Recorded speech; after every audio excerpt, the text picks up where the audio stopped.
Salut les chefs de famille, je suis Elisabeth, organisatrice professionnelle et fondatrice de Mademoiselle Range Tout. Très contente de vous retrouver encore une fois ce mois-ci. Ce mois-ci, on fait ça un peu différemment parce que la thématique ce mois-ci avec les belles combines, c'est la conciliation parents amoureux.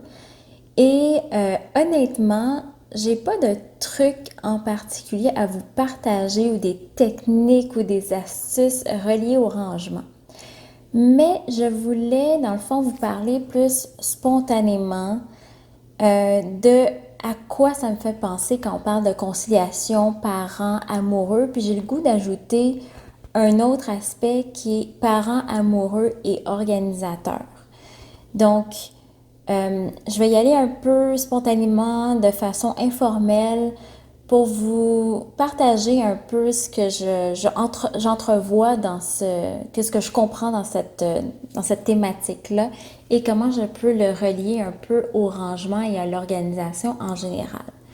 Donc, vous avez peut-être vu une de mes dernières capsules sur les différents styles organisateurs et je trouve que quand on parle de conciliation parents, amoureux, organisateurs, tout ça est entremêlé parce que quand on parle de conciliation, selon moi, il y a toujours un aspect de communication. Donc, il n'y a pas une seule façon d'organiser un espace, il n'y a pas une seule façon de faire. C'est toujours important de trouver, dans le fond, un compromis et qu'est-ce qui va être convenable pour tous les membres de la famille et de notre couple. Donc, je pense que c'est important d'expliquer à l'autre comment est-ce qu'on peut percevoir certaines méthodes d'organisation, pourquoi est-ce qu'on préfère le rangement de cette façon-là, comment est-ce que notre cerveau peut fonctionner pour qu'on puisse mieux se retrouver dans un espace en particulier et d'échanger avec notre amoureux, notre amoureuse pour que cette communication-là soit toujours ouverte. Je pense que ce que les belles combines font très bien, c'est un des aspects du conseil de famille. Et je pense que on peut ajouter le rangement comme aspect dans le conseil de famille. Donc, si moi j'aime bien organiser l'espace bureau familial d'une certaine façon parce que je vais traiter les factures familiales et tous les comptes à payer de cette façon-là, bien, c'est important que je le partage à mon conjoint, que c'est comme ça que j'aimerais fonctionner et peut-être lui peut apporter certains points pour améliorer la situation ou au contraire dire ben j'aimerais m'occuper de cet aspect-là parce que moi je fonctionne plus de cette façon-là.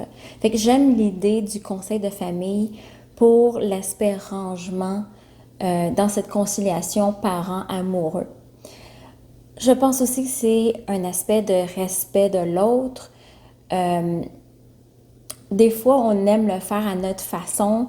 Je suis organisatrice, donc je suis hyper perfectionniste. J'essaie vraiment de moduler et de modérer un peu mon perfectionnement ou le niveau de perfection que je recherche, mais j'ai bien ma façon que j'aime bien organiser un espace et je me retrouve très bien là-dedans.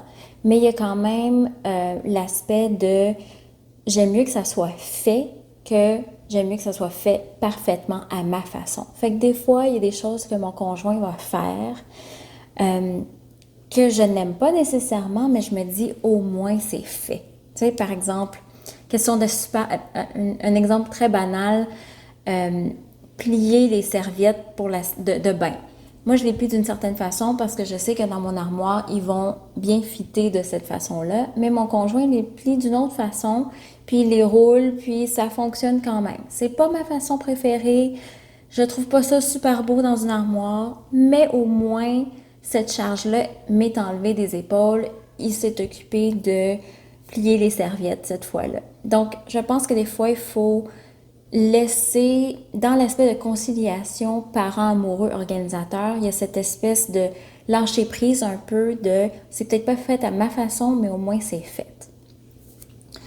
Ça me fait aussi penser à,